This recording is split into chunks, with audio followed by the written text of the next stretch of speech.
those countries in the south of us who can use our protection in various times, and it gives us good information as to what's going on in the southern hemisphere. But it was a delight to be with the men and the women down there. There were very few doctors at the time on the base. Of course, as you know, it's now has a prison facility for Al-Qaeda and some of the other individuals who have been captured after 9/11. But those individuals were not there at the time. It's been completely remodified, so it's a much easier environment for them. But it was a nice rotation because I could both learn and teach scuba diving and learn and teach sailing at the time. Wow. So for an officer, as you know, in training in medical school, you normally work, at least at that time, you work 36 hours on and 12 hours off. 36 hours on, 12 hours off, and you're lucky if you got anything to eat. So it was a different era. So to be in a place where they only expect you to work 8 hours a day or 12 hours a day, it's like being retired. So I had a great time in the military. I enjoyed myself immensely. So by the time my residency came in 2 years later, back in Detroit again, I had a very enjoyable time in the service. Well, during those dives in Guantanamo, have you encountered any sharks, any creature you have a memory of? We have we had a very few sharks down there, but we had the scariest thing that made us finish a dive was a free-swimming moray eel. A moray eel is got some pretty good teeth on it, and normally they're hitting in the rocks. That's why you don't stick your hands in the rocks without knowing what's in the hole, because they can bite you. And a moray eel out swimming around says, "Oh, he's looking for lunch. I sure am glad I'm not it today." So I think we'll finish this dive off early. We have the barracudas down there. If you go fishing off Cuba, it always surprised me.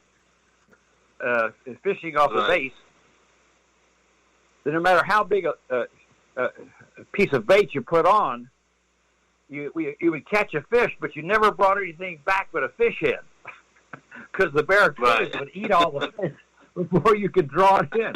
So all you caught was fish heads in Cuba. So it kind of took the fun out. But I'm sure there are places that they have discovered that don't have barracudas down there now. But it was a funny time that we never caught anything but fish heads in 1970. Right. Now, back to Henry Ford in 1971, after a rotation in Guantanamo. What was the life like back into where you started? Henry Ford Hospital had a wonderful teaching method. They had a method. There was some 1,100 beds and 1,200 doctors. And you can teach by bludgeoning people with the information, or you can ask a Socratic approach. You can ask a question and then have the individual give you an answer and build on whatever answer they give you until they start thinking more clearly.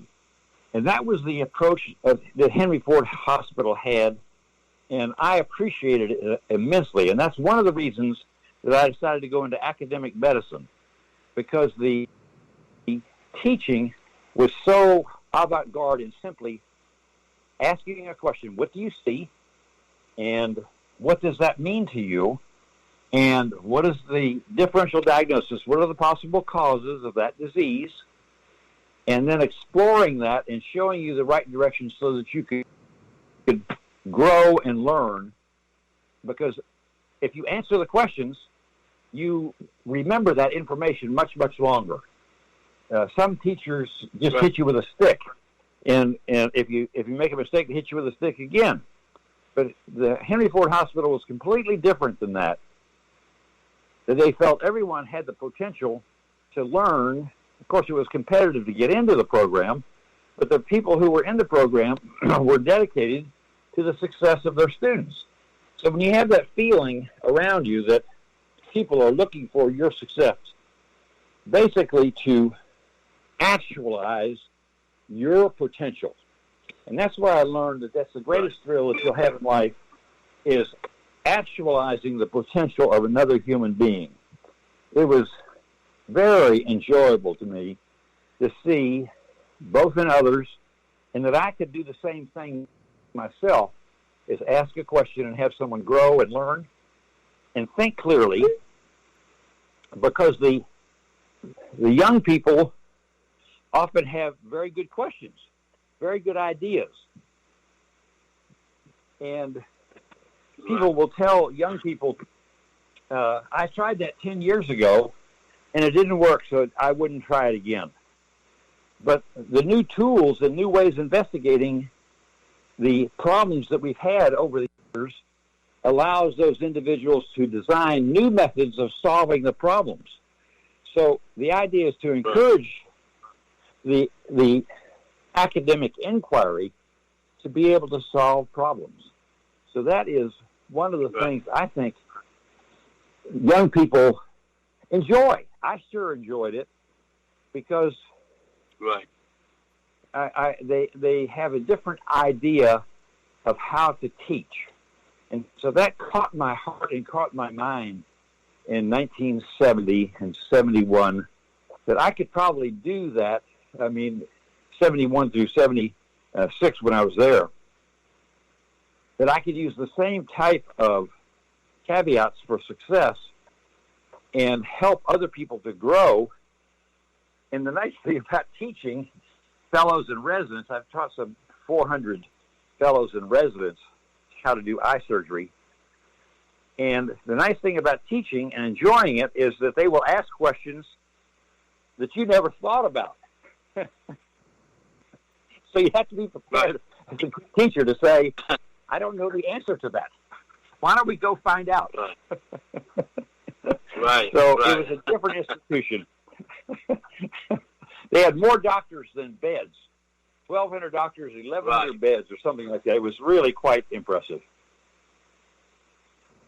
Right.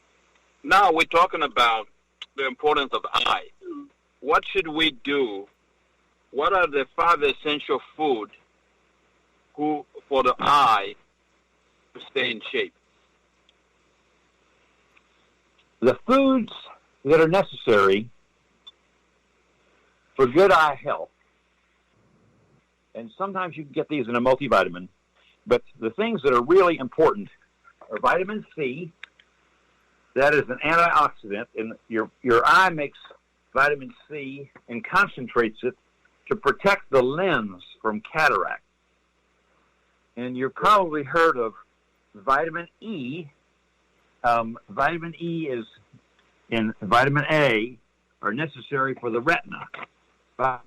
Vitamin E is a good antioxidant itself.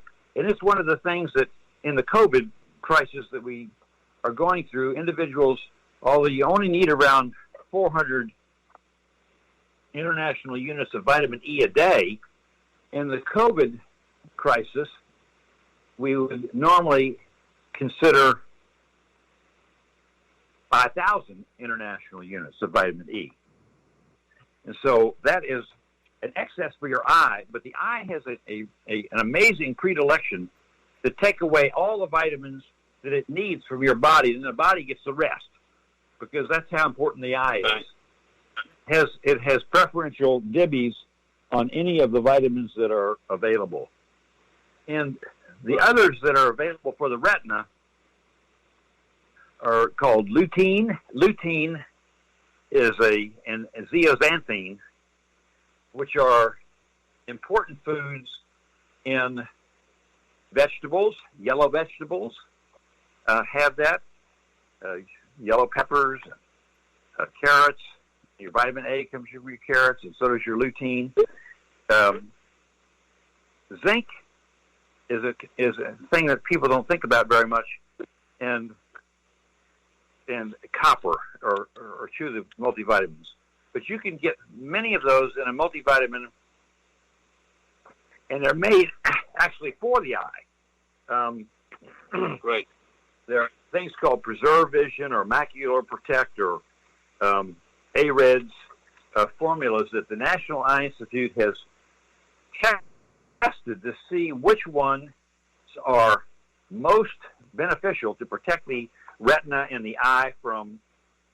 If we live in Florida, there's a lot of sunshine, about 1,000 times more sunshine than you need to read. That's why everyone needs to be in sunglasses whenever they're outdoors to protect their eyes. Great, the ultraviolet light is quite toxic. So great. So